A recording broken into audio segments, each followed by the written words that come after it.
Onos is standing in front of the pharaoh's tomb after having discovered a piece of papyrus with a very high level spell on it. Unfortunately, even with his high intelligence, he can't make out what it is. This is very high level stuff.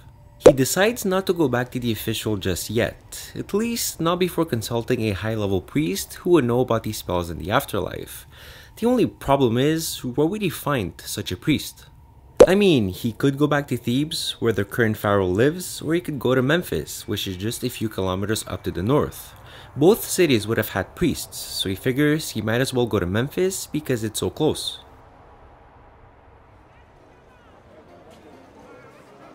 Memphis was a remarkable city. It was one of the oldest and most important cities in ancient Egypt. Legend says that it was Menes himself, the first king who united Upper and Lower Egypt, that founded the city, thus starting the Egyptian civilization.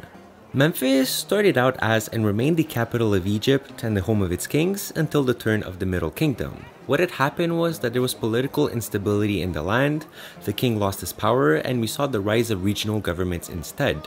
And this went on until one of these governments grew strong enough to defeat the others and strong enough to reunite Egypt under one rule. That government happened to be in Thebes, which is why Thebes is the current capital of Egypt, but Memphis remained a very important city for the arts and culture, so chances are that a high-level priest could be found there as well.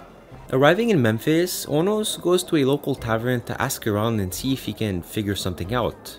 He's been playing for long enough to know that the best rumors usually come from the tavern barman. He tells the man that he seeks a very high-level priest, the best one in the city, for something important. The man thinks for a while and tells Onos that he has heard of one man that could fit this criteria. Very high level, very intelligent, and very powerful. In fact, this was the high priest chosen by Amenemhat III, the late pharaoh. Although he warns him, the priest got removed and banned from his position after the pharaoh's death. Apparently, it was for using dark magic. Onos thinks for a second. This sounds like a priest that could read the scroll, but at the same time, dark magic? It's a risk, but he figures if he went back to the official, he wouldn't really have any answers for him anyways. Plus, the official might report his desecration of the tomb. The man tells Onos that he's heard people talk about the priest being in the desert to the west. He says that most people mention an oasis when they talk about him, and that's as much information as the man is able to give. Onos decides it's time to head out. Now, venturing out deep into the desert was rather dangerous, even for a level 46 rogue. It was dangerous because there were various animals that could do some serious damage if you weren't careful, like something called the Deathstalker Scorpion.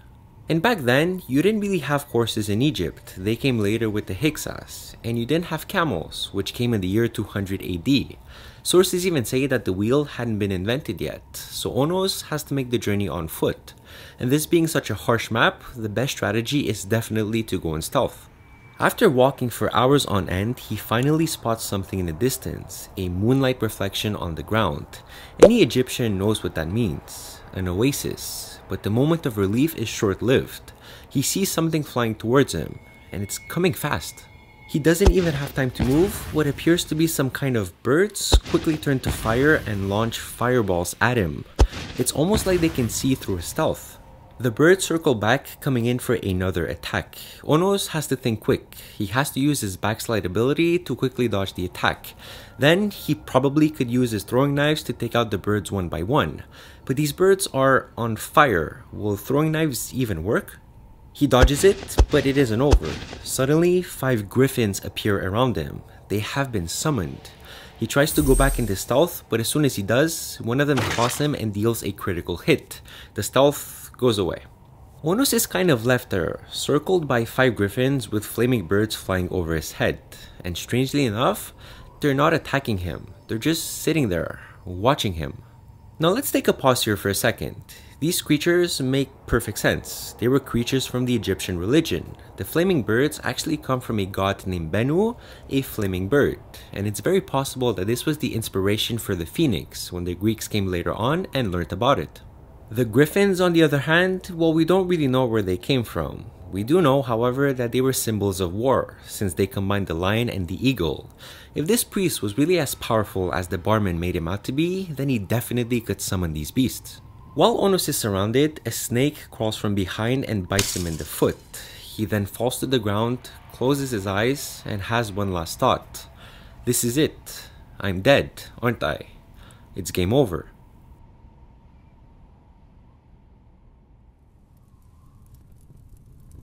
Onos wakes up thinking he's in the afterlife, but he's not. He sees a man next to him, an old man, dressed in robes. Could it be the high-level priest? Hope you guys enjoyed this video. It was really fun to make. I bet you guys thought that the main character died. He didn't. You guys made the right choice. And the story continues in part 3. So if you like what I do on this channel, if you enjoy these types of videos, please leave it a big thumbs up. Make sure to subscribe, hit the notification bell so you don't miss any of these future videos. My name has been Darius. It's been an absolute pleasure making these videos, especially that fight scene with the flaming birds. And I will see you all in part 3.